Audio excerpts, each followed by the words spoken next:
Happy 1 month AU. Ay, 1 month ang bata, tas tag-ulan pa ngayon. Deserve ng kape. Charis.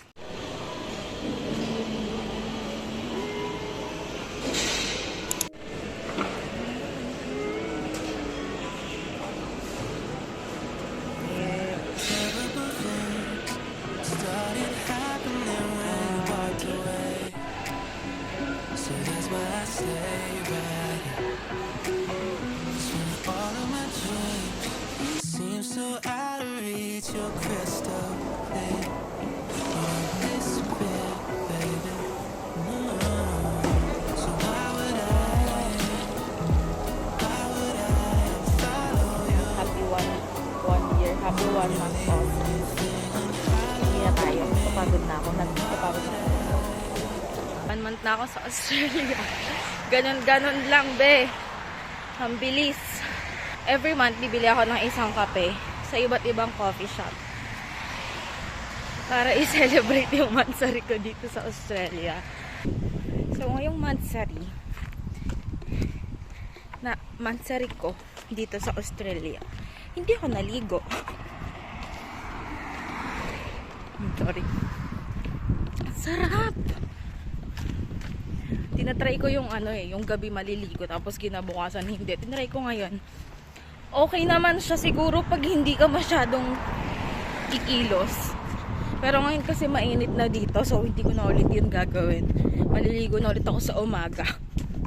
Tapos eto nga, nakabili na nga ako ng kape to celebrate my first month in Australia. Ang arte!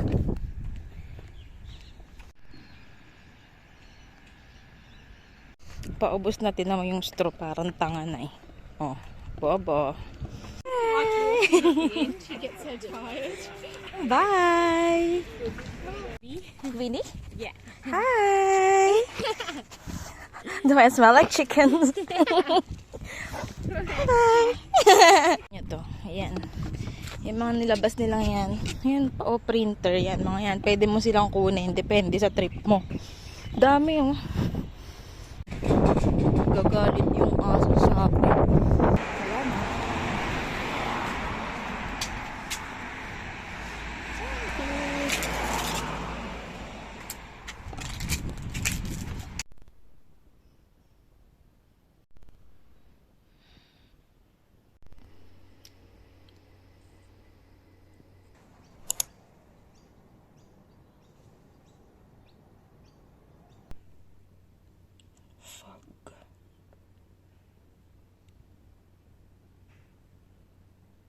Hello. Hindi tayo maglalakad today.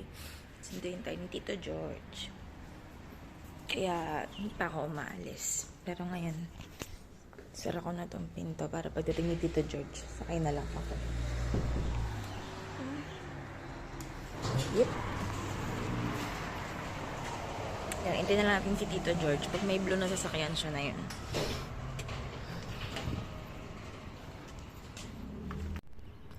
Yung lugar namin. Tahimik. Ayan na si Tito George. Ayan na si Tito George. Yun o.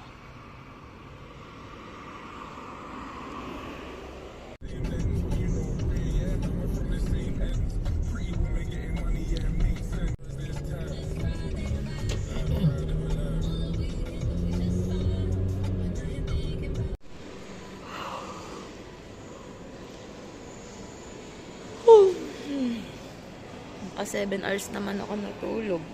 Tuntok pa din ako. Pasok na ako mamaya.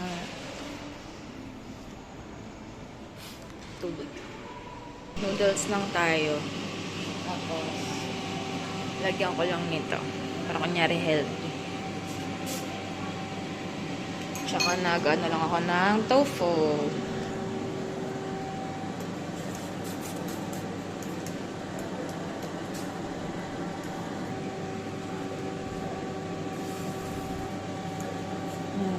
Diba? Yummy. Nilagay ko na lang dyan yung tofu. Hindi aesthetic ang puti. Independent era ako na ako ngayon dahil sa'yo, dahil podcast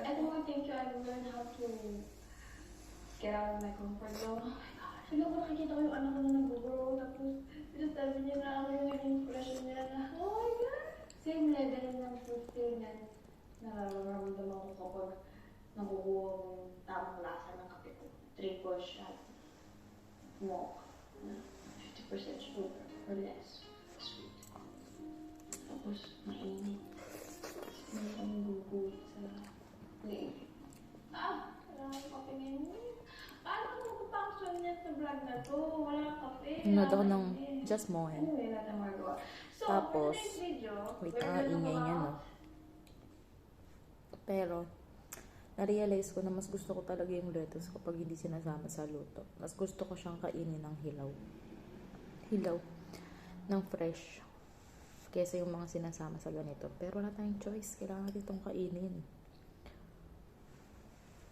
Isang noodles lang to, pero isang ganito. Hindi ko alam kung ba't dumami ng ganun.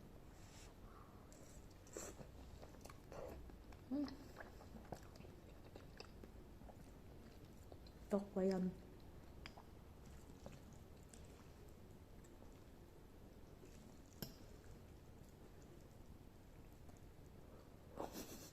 Kain muna ako. Bye. Rabbit.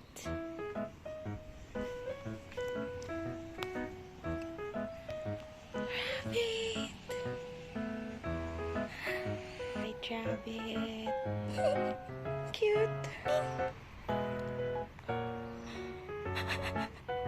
Cute.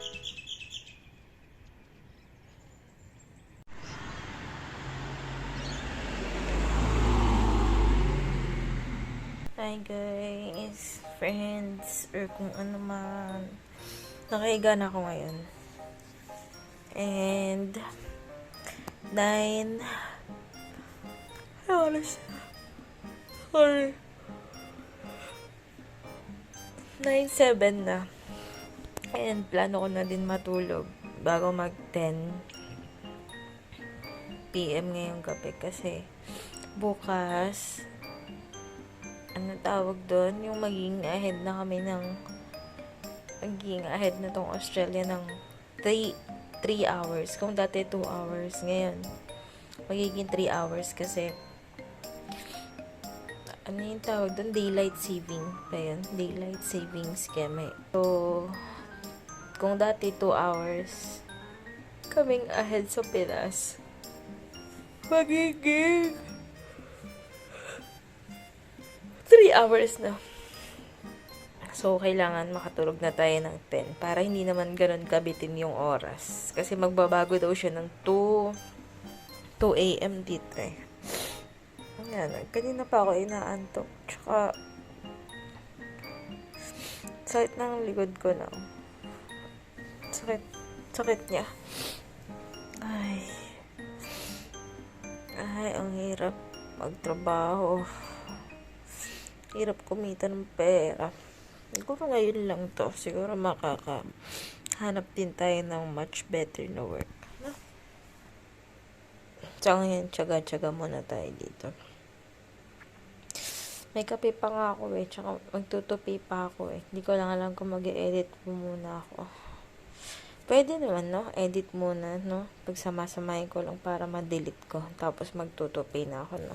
Sige, yun lang, shinare ko lang na mamaya or bukas ay daylight saving na. So, magiging ahead na kami ng 3 hours.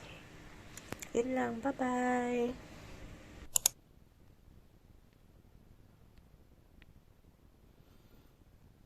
Good morning. Yan, 3 hours ahead na. Sarap matulog. Kumaway ka nga dito. Papakita ko to kasi kamukha mo talaga yung Let's go. Sobrang init po. Ang sobrang init. Dami strawberries because it's just $5 for 4. Ang aharte, 4-5 dolyar. Wah!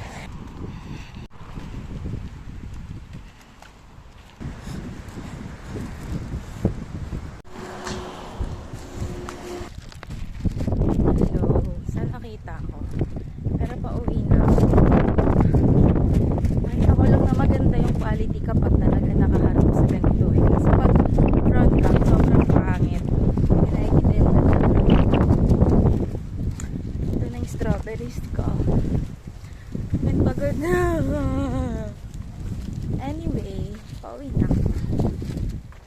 pinaglabanan ko yung pagod ko. Sabi ko, gusto ko sana mag-bus. Kaso, nang hinayang ako sa pamasahe, feeling ko kaya ko pa namang maglakad kahit kanina hindi ko na talaga kaya. Tapos buti na lang tinawagan ako nung employer ko. Sabi niya nakalimutan ko daw yung rubber shoes ko dun sa store. And buti na lang nandun pa ako sa mall.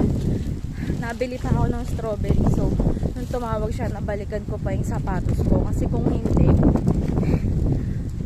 babalik pa ako bukas doon para kuhanin yung sapatos ko. Yun lang guys. Bye. Pahinga muna ako talaga pagdating. Bye.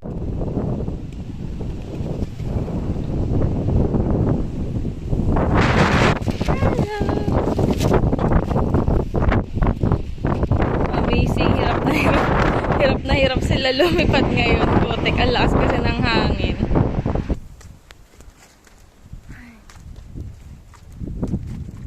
Pagod.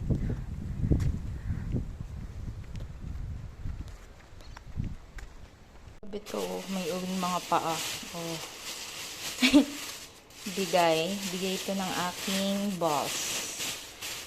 Adidas. Sabi daw kasi ng mga Pinoy, mahilig daw kami sa paa. Adidas. Ayun, hindi ako na-rico. Hindi ako nakain yan. So, bahala na sila ate. Sila kuya kung nakain sila niyan. Magsi-7 na dito pero liwanag pa din. Yeah.